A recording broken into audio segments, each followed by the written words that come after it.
Hello everybody and welcome to this Easy 11 Plus live lesson on creative writing. As always, the worksheet for today's lesson is linked in the video description, and I strongly recommend having a go at the exercise before you watch the rest of this lesson.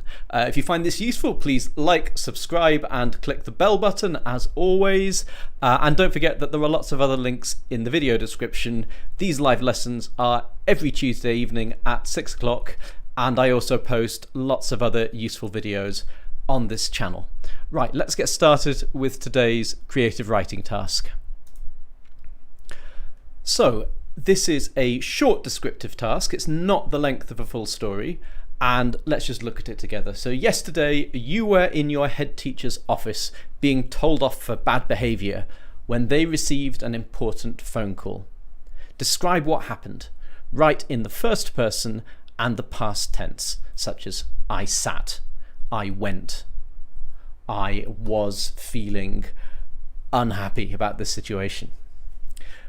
Now, when you've got a task like this and you've only got very limited space, and if you've looked at the question sheet, which I'm sure you have, you'll see that there are only about 10 lines of answer space. You need to think very carefully about how to use them. And one of the most useful first thoughts to have is how not to use that answer space, because there are some really big bear traps here. What's the main task at the start of all of this? It's this here. Describe what happened. That's what you need to do. That's what your 10 or so lines need to be all about. But there's an awful lot else here that can distract you. So for example, you're in the head teacher's office being told off for bad behavior. Now, if you try to explain clearly to the reader exactly what that bad behavior was, what the thing is that you did wrong, and you don't want to sound glib about it or make it boring, you're going to end up using a lot of your answer space talking about something that isn't describing what happened in the office. And if you just try to do it briefly, for example, I was in the head's office being told off for bullying, you just make the thing that you've done sound kind of trivial and silly, and it doesn't quite match up. There's another big point of potential distraction in this, which is the important phone call. Now, obviously this matters, but if you're going to properly convey what this phone call is and why it's important, that's going to eat up most of your 10 lines as well. Think about those. Think about how you would convey what this phone call is all about if you really wanted to communicate that to the reader. So the head teacher receives a phone call. How do you let the person reading the story know what's in that call? Well, the only really clear way to do that is to either have the head teacher tell the person in the office all about it. Oops, just thumped the microphone stand. Or it's to overhear what they're saying in the conversation. And you know those films where a character starts telling you all the background of the history to what's happening in a way that nobody would ever do in real life, and it just sounds completely unrealistic. You know, imagine two characters in Tudor England standing there, and one of them says, "Do you remember Henry VIII?" And the other says, "Yes, he was rather fat and had several wives." All at once, "No, he divorced or killed them, or they died. The last one survived, mind you. Lucky her. Oh, look, there she is. Ah, yes, Catherine Parr. She's a very distinguished looking lady," and so on and so on. Nobody talks like that. These artificial things that people say just to fill in the background always seem ridiculous in films. They seem just as ridiculous in a piece of writing like this. So, you don't really have space or time to convey everything that's happening in this important phone call without it occupying everything. So I've gone on about that for a while to emphasize the point that you need to spot the potential distractions right off and find a way to avoid them. And here there's a really easy way to avoid these things. You don't need to say what you, the person sitting in the office, has done wrong, what they're being told off for. You don't need to convey exactly what's happening in this important phone call that makes it so vital. You don't need to say, what do you mean the school will be closed down in a week if we can't raise another £100,000? It's not necessary. Just describe the scene and give the reader the chance to guess what's going on and what's so dramatic about the offence that was committed and the phone call that the teacher receives in the office. So when you're planning a descriptive task, don't just think about what you're going to write about. Think very carefully about what you don't need to write about and what you can omit. That's super, super important, because then you can just think very clearly about what you are going to do. Someone's written, what's the expectation of number of words? If you've looked at the question paper, you'll see that there's a given answer space with a number of lines to write on. So the answer is very simple. You need to write an amount that fits in those lines. I think it's about 10 lines. Very good about the Henry VIII. Well done, Kauthar Sani. Excellent comment. Yes, useful historical mnemonic. Right. Okay.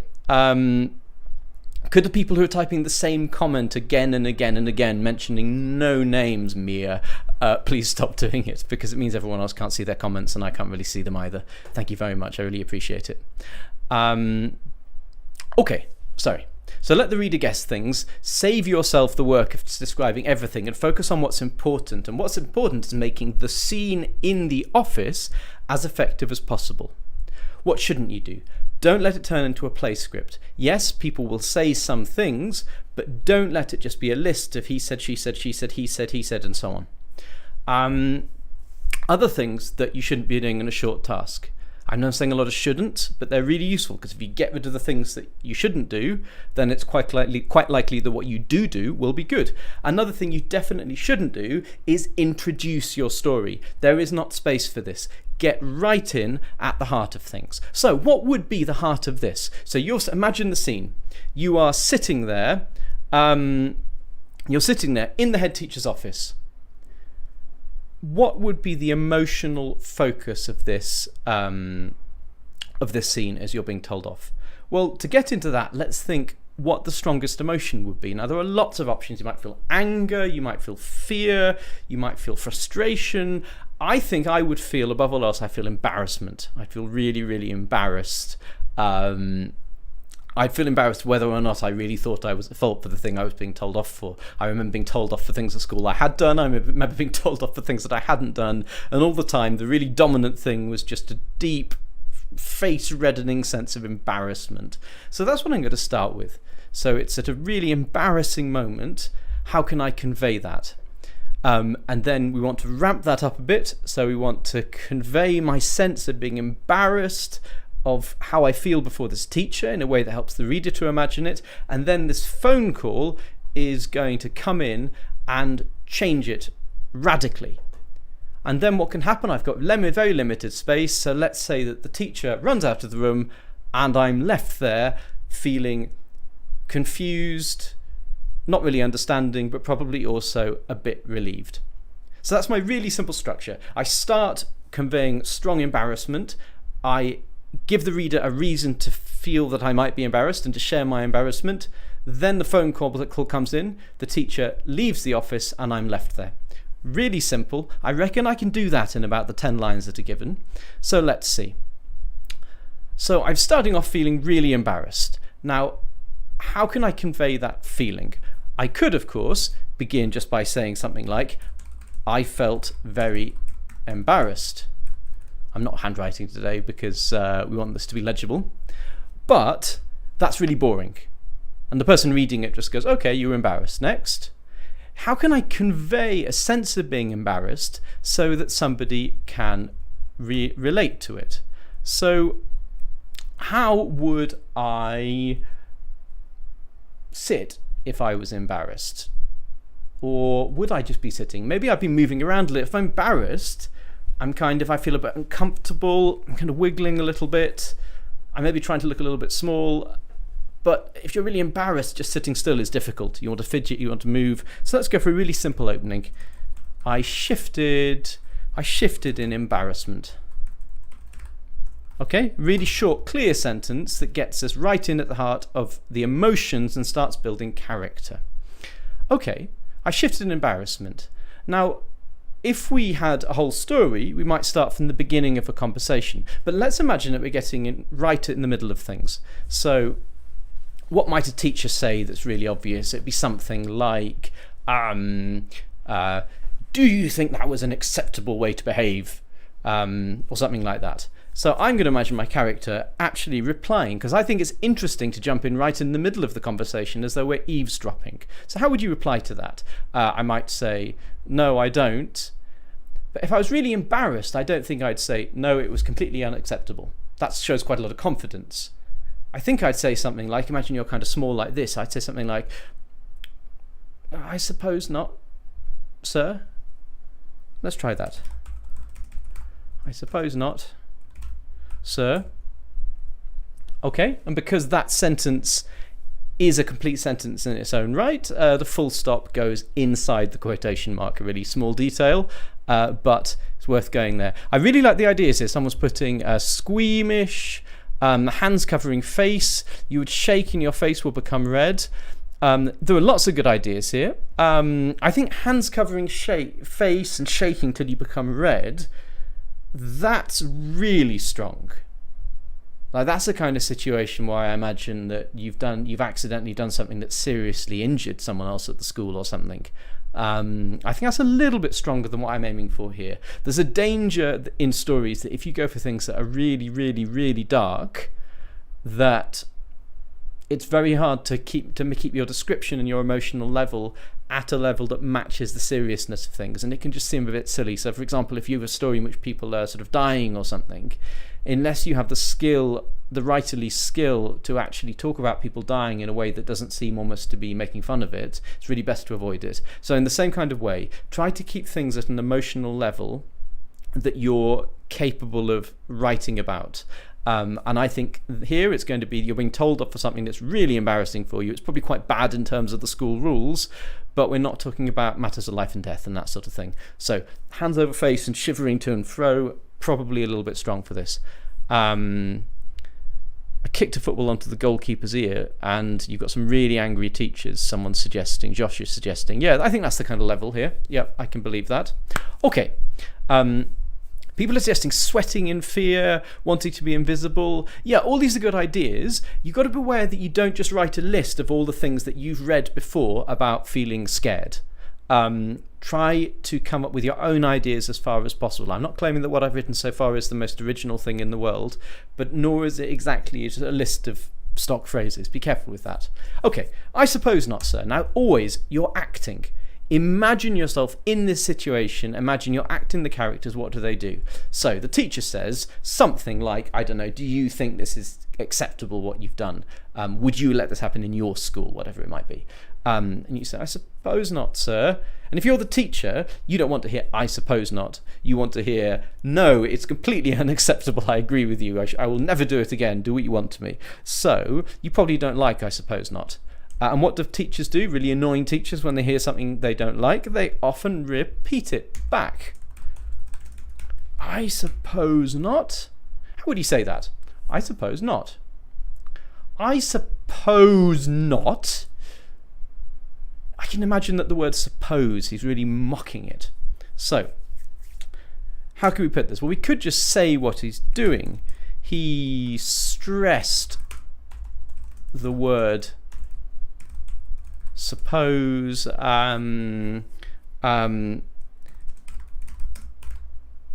though he didn't like it. Okay. And then we can say maybe he didn't like it and frowned. Okay, so this does the job, but it's a bit clunky. He stressed the word suppose as though he didn't like it. It's very wordy, and it sort of could be more interesting somehow. So how would his face move as he does it? I suppose not. It's kind of like a bad taste. So I would say he'd stress the word suppose as though he didn't like the taste of it. I think that's much more interesting. But he stressed. How did he stress it? Did he hammer it? No, it's kind of, I suppose not. I suppose not. It's kind of leaning on it as though it's to sort of show the ridiculousness. I'm not a great actor, so I can't really do it, but you can probably do a much better job of it than me. So rather than he stressed it, how about he leant into the word suppose as though he didn't like the taste of it? But which other word could it be? Would it really be I? I think if you just say he leant into the word as though he didn't like the taste of it, I think we're conveying the we're conveying pretty clearly that it's suppose, because that's the main word in that sentence. I suppose not. If you're typing, you can make the word italic, but you can't do that with handwriting, so I won't do it. Or most people can't. Okay, as though he didn't like the taste of it, and frowned. Okay, but how would you frown? I like to imagine a head teacher with like really big bushy eyebrows, which kind of, that's just a stereotype I have, but I think it's a really vivid thing to remember if you think of an angry teacher. So how about, and now you could say, and furrowed his brows, but this phrase here is a really big cliche, and that means it's a really common phrase that people use all the time, and people don't think anymore that furrowing is actually a metaphor to do with ploughing a field. Like, nobody thinks that. So it's really kind of lost its power. So I don't like phrases like this. It's better to come up with something a little bit more original. So how about, and his brows sunk into a scowl. So what I'm trying to convey is the way that I have an initial idea, and then I edit that idea, I improve it, I move things around, I take things out, I put other things in, until I get something that I'm much more happy with, I'm much happier with in the end. Now, of course, when you're typing, this is easy because you can delete things and move them around. When you're handwriting, you need to do a lot more of this in your head before you put the sentence down, because there isn't normally space to rewrite the whole thing. However, one bit of advice that I often give, which really helps, is to leave a line between each line of your writing so that there is room to write significant edits in the gap. So someone's in Babsy suggested, really, what? You've done unacceptable, outrageous, terrible. These words made me feel petrified. I bit my lip in fear. So I really like I bit my lip in fear. I don't like these words made me feel petrified so much. Can you find a way to show that to the reader rather than just telling them how you felt? That's what I'm trying to do here. I'm trying to give a sense of emotions without saying, I felt this, I felt that. So I think that's an example of a bit of writing. You'd have that idea first of all, but then you'd edit it to get rid of the bit that tells the reader how you feel, leaving in the bits that allow them to work it out for themselves. Okay, leant into the word, so he didn't like the taste of it, and his brows sunk into a scowl. So he didn't like the taste of it. That's still really wordy. How about as though tasting it? Now, what can we say about that? He thinks it's ridiculous, like meaningless, absurd, as though tasting its absurdity. Oops. He leant into the word as though tasting its absurdity, much less wordy, and there's a nice word, absurdity, and his brows sunk into a scowl. Okay. Now, he's probably not going to stop there. He's going to say something else. So what's he going to say? So we really want to push on. We can't build this up slowly. There isn't room. So if we want to get a moment of maximum tension, for me, a modern teacher head teacher talking to a child who's done something very bad, I think the worst thing that could realistically happen is that they might be expelled from the school. So let's build up towards that. So we can say, he's going to say something like, what would a really pompous teacher say? I fear that this has gone too far. I fear we've passed the point of no return. That's a very head teacherly thing to say. So I fear that, how about you and this school have passed the point of no return? And then what would you say is you're actually expelling them if you're this pompous teacher? You probably say something really kind of sort of unconvincing, like, it gives me no pleasure to tell you that that you must leave the school, or something like that. So yeah, I think the pomposity there. So I fear, but you're not writing a play script. You're writing a piece of descriptive writing, so you need to keep doing things that aren't just speech, so it isn't just dialogue. So how about I fear he... Okay, what kind of voice does he have? There's this teacher with sort of prominent brows that we write about, who kind of leans into words. I imagine he's got a kind of low, rumbly voice, unlike me. So I fear he rumbled. I fear he rumbled. And now we'll say the rest of what I suggested. That you and this school have passed.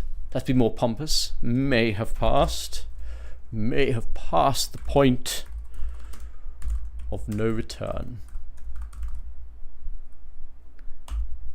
I think that's very head teacherly. Now, I know I'm being silly with the silly voice and so on, and I'm slightly sending this character up. But what I'm trying to illustrate as well is that as you're writing, really place yourself in the scenario. Imagine the characters. When you're writing their speech, do their voices or do them in your head. And that'll help you to create speech that they could actually say, which will make the characters believable and make the reader care about them. Okay, it gives me no pleasure to... Okay, now I'm probably about halfway through my answer space here. If you look at the bit of paper, I've set up the text so that the number of words on a line is about the same as it would be in your answer space. So this is going to be the limit of it. So we're going to need to interrupt him here and get to the phone call. So I'm not just thinking about what's best for the piece of writing, I'm thinking about what's best for the particular task, the amount of space or time that I have. Sanjay says you can replace that with past the event horizon. I think that's probably... I'm struggling to imagine a teacher in a formal setting actually saying that, because it just sounds a bit silly. And I agree it would be funny to have a head teacher expelling someone saying, your behaviour has passed the event horizon. But it's too silly, I think.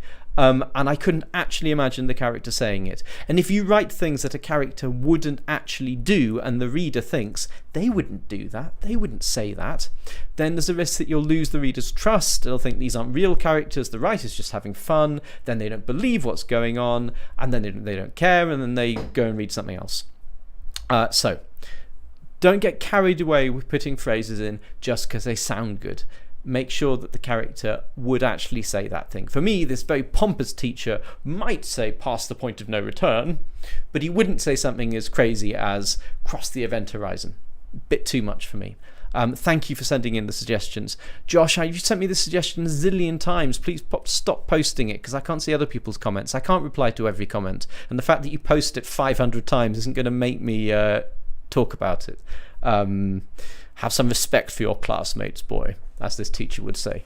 Right, okay. It gives me no pleasure to... Bring. Now, if you were, I don't know, if you were 6 or 7 writing a story, you might write bring. But we're not going to do that because your reader is capable of imagining what it sounds like when a phone rings. And exactly what kind of ringtone it had is not that relevant here, but it can look a little bit childish when you write in the onomatopoeias like that. I'm not going to do that. Let's just accept that the phone rings. The phone... Okay, we could have it screaming, but let's keep it a bit more subdued. Oops, not buxed. The phone buzzed on his desk. I like buzzed because it's a little bit understated. And you imagine this teacher's going on in this big pompous rant, past the point of no return. It gives me no pleasure to buzz, buzz, buzz, and he's cut off in his stride by this annoying little noise. I kind of like the contrast there. what they're going to say, well, this is a very pompous person, so I don't imagine him saying, "Good afternoon, how can I help you?" very nicely. I imagine him saying something like, you can imagine saying something like, "This is the headmaster, but I think he's going to be one of the business-like people who wants to be really concise because he thinks he's terribly important," to something like, "Head speaking." So yeah, let's go with that. Head speaking. Okay. And then you can say, "What can I do for you? Don't you know I'm a terribly busy person?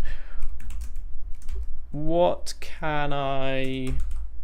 Okay, but we know this phone call is going to contain some incredibly dramatic news that completely sends his plans for the day out of kilter. So he's not going to get to the end of what he's saying.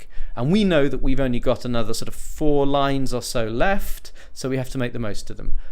Okay, so what can I... But then he hears something down the phone. Okay. Now, what can we say about someone who you don't know what's being said to them, but you can see that they're receiving really, really bad news? So he phone droned. I like the suggestion there. I don't know whether it's relevant, but I do like it.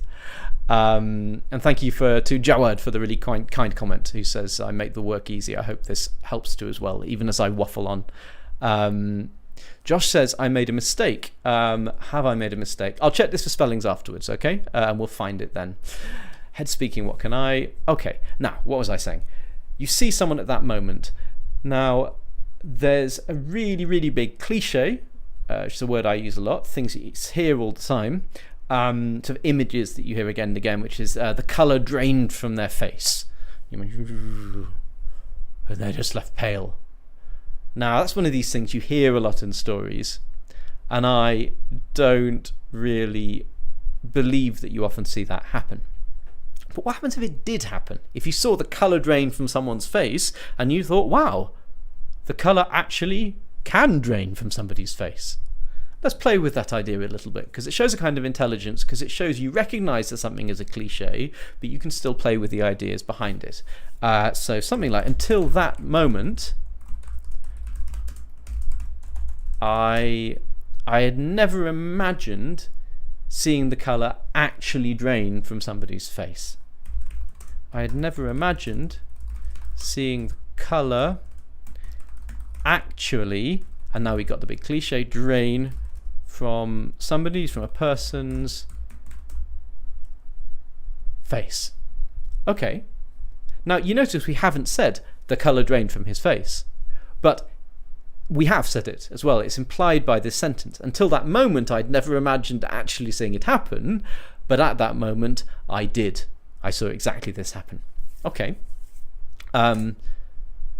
So we see this drain, and then we can only hear one end of the conversation. I bet that this headmaster is desperate to get back in and say something. So what's he going to say? Well, we don't want to give details about what's going on, because then we're going down a really complex line that's going to take space. So let's just say, what? Where? Okay, that sounds like enough for me. And then he hears something, and then he has to deal with this thing. What? Where? So then he ran out of the room. Okay, so this is another of these really editable sentences, I think. Then he ran out of the room. How did he run? Did he jog? Did he sprint out of the room? Did he stumble out of the room? Or can we do something else? You're used to this idea of a strong verb, but how about we don't try and do the whole of the getting out of the room in one go? What's his initial thing? He's sitting at the desk. I imagine him kind of, grabbing towards the door. Something like that. But imagine this is like a really big guy with the big bushy eyebrows, and he's got the rumbly voice. So a really big heavy person who makes a really sudden decision to go and grab something. How can you describe that? He lunged for the door. How about that? So then he lunged for the door. Oops, I'm clicking in the wrong thing. Then he lunged for the door. Okay. and we're really running out of space here. If you were writing this out in the answer sheet, you realise that we've only got probably a line and a half left, something like that. Then he lunged for the door, so let's get rid of him, and was gone. So again, I'm thinking about writing well and doing the job, but I'm also very aware of the constraints of the exam, how much space I have left to do the things that I want to do. So let's remember our plan. We start off with embarrassment, then we show what the teacher's doing to create the sense of embarrassment. Then he's interrupted by the phone call, then we get rid of him, and then our character is left there. So we've only got the last thing to do, which is our character being left there in the office. So that really simple plan has served us very well. Then he lunged for the door and was gone. Okay, so what can we say now? We could, of course, just go down the line of saying something like, I sat there in confusion. But I'd much rather show that emotion than tell the reader, because it's going to be much more interesting. And the thing is, if you show an emotion, then somebody can work it out for themselves and they're more likely to believe it. How can I put this? Yeah, so if you see someone, if you meet someone, oops, I keep punching the microphone.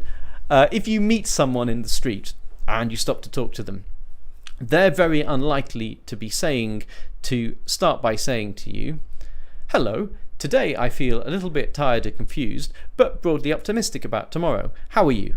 That isn't really how things happen. People just say the bland thing, hello, how are you today? And you work out the rest from their reaction when they see you, the expression of their face, the tone of voice when they talk to you. People don't walk around with signs above their heads saying, I am feeling tired and confused, but not without optimism. You have to work these things out. So when you're reading a story and a character says, I was feeling tired and confused, yet not without optimism, it's just as unrealistic. We don't believe it, and so we don't really identify with the character. Whereas, if we're given clues, just like a person we meet gives us clues with their face, with the tone of their voice, and so on, and we're enabled to interpret those views and make decisions about how the character feels for ourselves, then we have a chance to really believe in this character and care about what happens to them. Okay, big detour there, but I think that's really important. That's why showing and not telling characters' emotions is so important. It isn't an absolute rule, but it's a really, really useful guideline. And as soon as you start saying how a character feels, stop yourself and think, how can I show it instead? Right, we're going to do that. So I lunged the door and was gone. So they're going to sitting there, they're feeling kind of dazed. How can you show that someone's feeling a bit confused and dazed? I think it's when something kind of happens to them and is a complete surprise. What could happen to them in this room? Things that happen to you often to do with things moving around. What could still be moving in this room? I can see two obvious options. One is the door, maybe slamming, but that's a bit obvious. The other is, what happened to the telephone? So he's been talking on the phone, and then he lunges for the door, which is a pretty disorganized action, and then vanishes. So let's imagine that the phone has kind of spun off across the room. Yeah, I like this. The phone has spun off across the room, and maybe... So, if you wanted to be really over the top, it could like smack into the head of your main character, of your protagonist, to use the word for the main character of a story. I think that's a bit over the top. It's not very believable, and also in that case it would happen straight away, so the delay wouldn't be believable. But how about if it kind of bounces off, skids off across the floor, and then bumps into their foot? So let's go with that. So you're kind of looking around you like this, and then, oh, something's hit my foot. Let's go with that idea. I looked around in a daze. Not sure about that phrase. Let's come back to it. I looked around in a daze as the receiver, let's say telephone receiver, just to be clear, so there isn't any ambiguity about what the receiver is. The receiver bumped to a stop against my foot. I could have said hit my foot, I could have said whacked into my foot, but this is like a little plastic thing. We shouldn't imagine the teacher's actually deliberately thrown it at you, because that's just not believable. It's just fallen out of their hand. So I think the most it's going to be doing is sliding to a stop against the foot. So bumped is probably as strong as you can get, like a little nudge. Or as the receiver, oops, I've gone a bit too far down here. Yeah, as the receiver nudged my foot. I think bump to a stop is fine.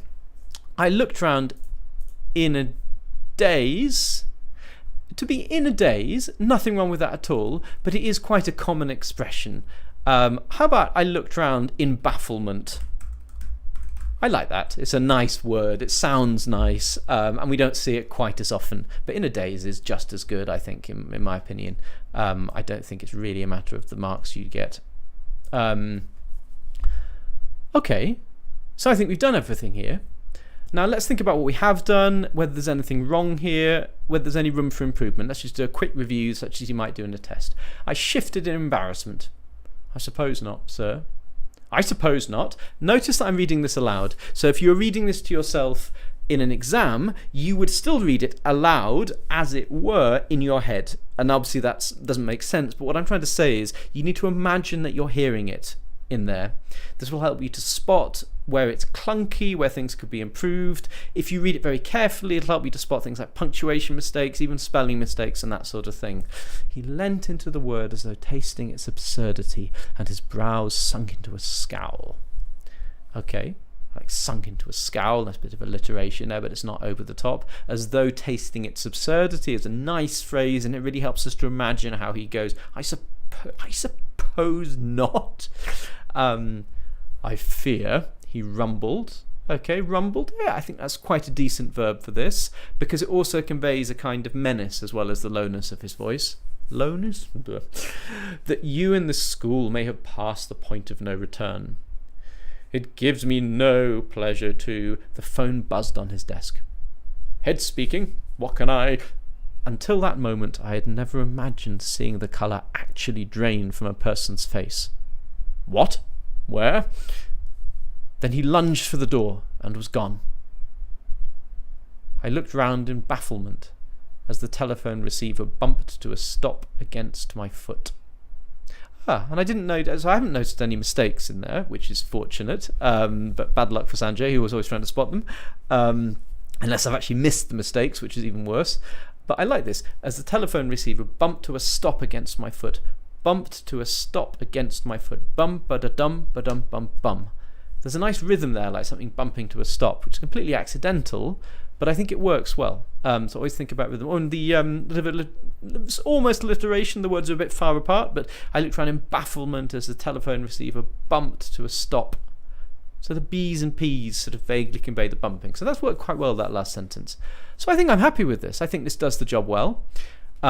We haven't wasted time describing what the bad behaviour was or what's going on that calls the head teacher away with this phone call. We focused on making this seem really vivid by constantly doing things that convey emotion strongly. Editing things to make them a little bit less obvious, a bit more interesting. Always trying to show what's happening rather than emotionally, rather than saying what's happening. And in general trying to keep the sense of mystery that our main character has to endure. They don't find out what the teacher's going to do with them, because that's interrupted. They don't find out what's happening, and they end the story not knowing what's going to happen to them after all this. All they know is that some horrendous disaster has occurred, which has temporarily saved them. And that's all that we find out. The story, it doesn't finish, it doesn't have an ending. We just stop it when we've done the job we set ourselves, and when we've run out of space to write. And that's all you can ask. I think the last lesson I really want to emphasise here is that really good writing, I'm not claiming that this is really good writing in an absolute sense, but I think it's quite good writing by the standards of an 11 plus exam. I'll give myself that much. I think that one of the most important skills for good writing is editing. And what I mean by editing is taking the ideas you have, whether they're still in your head or whether they're on the page, and saying, right, that's my first idea. Now how can I make it actually good? And what good means is something that will cause interest and emotional engagement for the reader. So the first idea is just you. And then you need to play with that idea and edit it and refine it and smooth it and chop off the rough edges until that idea that was yours is in a form that will really communicate with the person who's reading. And that's what editing's about. Anyone can throw ideas at a page. Very few people can then chisel away at those ideas until you're left with something really powerful. And that's what this is, at the end of the day, all about. Okay, I think that will do for today's writing task. I would strongly suggest that even if you've had a go at this already, that you, not now, but another time, print out the worksheet again and have another go and see what you can do, see if you can do something that's better based on the kind of way that I'm working here, even if the actual ideas that you use are completely different from mine. In fact, I hope that they are. Right, okay. Pushing on, I'm going to be answering your questions soon, so start coming up with those questions and perhaps writing them in the comment boxes. And please don't fill the comment boxes with spam now, because I need to be able to see people's questions, and please don't ask your question lots of times, things that people sometimes do. Anyway, enough said, let's go to the tip of the week.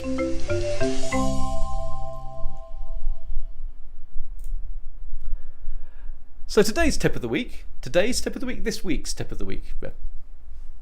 The tip of this week is something that's really simple, but I think it's really important. It's really natural when you're revising for exams to work out what your weaknesses are and put an awful lot of effort into addressing those weaknesses. So saying, right, these are the 5 things that I'm bad at in maths, these are the kinds of questions I'm not so good at in English, and put all your time into working on them. And that can be, it's a really important thing to do, but if you take it too far, it can be a mistake. Don't forget the things that you are good at. Keep working on those as well. Partly because if there's something you're good at that would currently get you 80% of those marks in an exam, who's to say that by working on it some more, you couldn't get 95% of those marks for that part of the exam? And adding those extra 15% of marks on is just as valuable as saving an extra 15% of marks from some area that you're less good at. Also, if you spend time practicing things that you're good at, then you'll keep your confidence going and you'll remind yourself that you're not just bad at everything. Whereas if you spend your whole time addressing your problems, the things that you aren't so good at, then it's quite easy to end up thinking that you're rubbish and everything you do is a failure, which is not a good attitude to have, and it's certainly not true. So concentrate on your weaknesses and improving them, but also give proper concentration to the things you're already good at and work at enjoying those things and making them even better. It's a matter of balance.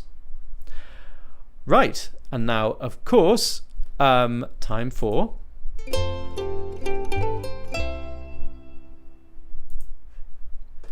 Okay, I'm going to start with a question which is very relevant to today's task. I think it's about today's task. This is from Ruma, who's and by the way, my apologies always in advance if I pronounce your name incorrectly. I do my best. Ruma has asked, do you suggest jotting the points down and then writing the piece is a better idea? So I think what Ruma is suggesting is that when we came up with the basic sketch plan, it might have been a good idea to jot that down. And I think the answer to that is yes. If you've got a very simple plan, then it's a really good idea to jot that down. And I probably should have done that, to be honest. It might have been clearer for you, so I accept that correction. I think that's a very good point. Someone's saying, please can they see my cat? I would love to get Hans and show him to you, but I'm not sure whether or not he's in the next room, and if I go to the next room and then he's not there and then I have to go outside and find him, you'll all have gone by the time I come back. So in a future lesson I will reintroduce you to Hans the cat, but sorry, microphone, but not right now. How do you keep on track with time when editing your work? So one thing I want to say is that editing is not just what you do once you've written your piece. Editing is what you do when you have an idea and then you improve it before you write it. It's what you do as you're writing and the idea is about to go on the page and you think, no, I'll put this. It's what you do after a phrase, after a sentence. It's also what you do when you go back over everything. So editing is not just the stage that you do after writing. Editing is the whole thought process that goes into writing. That's something I very strongly believe. Having said that, that wasn't exactly your question. You were saying, how do you time it? I mean, how do you time anything in an exam? You get used to thinking, well, this is the last task in the exam. I've got 25 minutes left. So I need to have started writing within 3 minutes so I can allow myself that much time for ideas. I definitely need to save myself 5 minutes at the end for last reviewing. So then you think, well, I'm halfway through the rest of the time I've allowed. Am I halfway through my lines I need to write? Yes, I am, so I can keep going at this rate. No, I'm not quite there, so I probably need to speed up a little bit. If that means cutting the odd corner, so be it. It's just that kind of thought process. You need to practice it. It's something you get used to, timing, to be honest. Few people are good at it to start with, but you get used to doing it. You don't need to do an enormous amount of time practice to get good at working under time pressure. You need to think carefully about the practice that you do and think about how to do better next time. So questions are coming in so fast I'm starting to read them. Please don't post your question more than once because they're flying past. So someone's saying something about if you're not interested in reading, but I'm losing track of it. What should you do if you're not interested in reading and is creative writing easy? What should you do if you're not interested in reading? I mean, are you not interested in any kind of reading? Is there nothing that you enjoy reading? I think probably probably a few things to say here. If you have no interest at all in reading, if stories or finding out information about the world or any kind of reading are of no interest at all to you, then maybe a kind of academic schooling track is not where you really belong, because if you're not interested in learning things, then why would you go to a school that's focused on doing really good learning? But I think that probably isn't the case. I think probably what you're talking about is that there are some things that people say you should read, that you should enjoy, that you don't read and you don't enjoy. Try a lot of things. Find the things that do interest you, that you do want to read about. But also sometimes accept that there are things that you have to read. Just as in many aspects of life, there are things that you have to do that you may not necessarily like and enjoy, but that you still have to do because they're still worth doing and they still bring benefits. And sometimes you just have to take the unpleasant things on the chin. So look for things that are more interesting, but if the world is telling you it's really important to read this thing, then just read it and try to read it positively and get the most out of it that you possibly can. In comprehension, do we look at the questions or read the text first? Definitely read the text first. If you have a lot of time, you could skim through the questions, but my general advice, and I do understand that some people encourage that, my usual advice is read the text properly so that you really understand it, so that you know what's going on, you know who the characters are, you have a basic framework of what's happening where. You're not going to encounter any major confusion, and then with each question then go back and read that part of the text before you come back and answer the question. If there's time to read the text a second time or to skim all the questions or anything, that's great, but in practice there may not be. So many questions. How do you start a sentence while under time pressure, and how have you struggled to? Brilliant question. So I hope I've given some ideas about that actually in this talk. What I tend to do when I need to get some writing down and I don't know what to do is I just come up with something. So you heard me at the start of this, I can't remember what I said, but I started with something like, I felt really embarrassed. Now I didn't write it down, but I said that out loud. I came up with that sentence in my mind. And then I thought, right, I've come up with something, now how can I improve it? And then I thought, well, what would I be doing? I'd be wiggling around in my chair. And then I came up with, I shifted in embarrassment. And I've got my first sentence. So I think the best way to start a sentence or start a piece of writing or anything like that is often just to come up with something. And then think, okay, here's something. How can I make it into something good? The best approach is not to start thinking, what can I come up with that is perfect? Because then you'll never come up with anything. It's just like in maths, actually. You want to start by getting down some ideas based on the question and just writing some numbers and then seeing where they go, rather than thinking, I cannot write anything until I know exactly how to do this and get all the way to the answer, because then you'll never start anything that's difficult.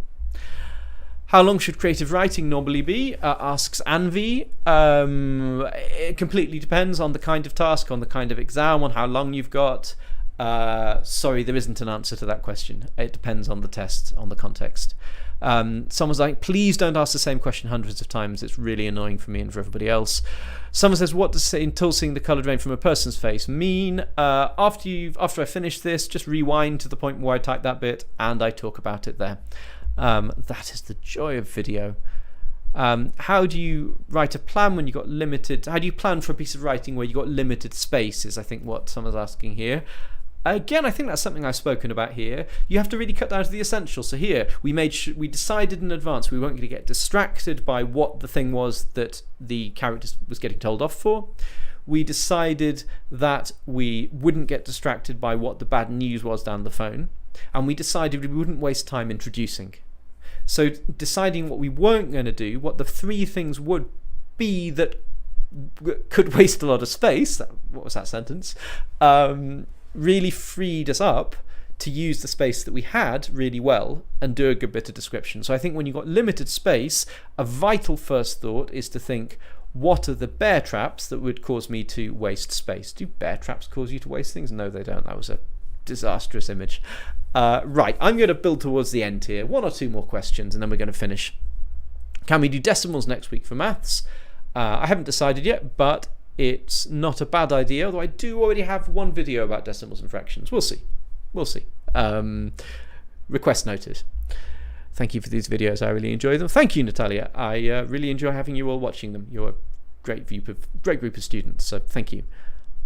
Can't you just write small to fit a lot? Be careful, Shahil. A lot is 2 words. Yeah, of course you can write smaller handwriting, just as you can probably add a few lines after the space that's given, unless they tell you that you can't. But the issue is often time as well. And the thing is, if they've given you an indication of how much they need, that's what they're looking for. So I think you do better spending your time making that amount of writing really, really good than finding ways to sneakily write more. So yes, of course you can write fairly small, but I think the focus should be on making your writing excellent, not on trying to squeeze more in. Stephen, I've already answered your question about until seeing the colour actually drain from a person's face. Look at that point in the video later.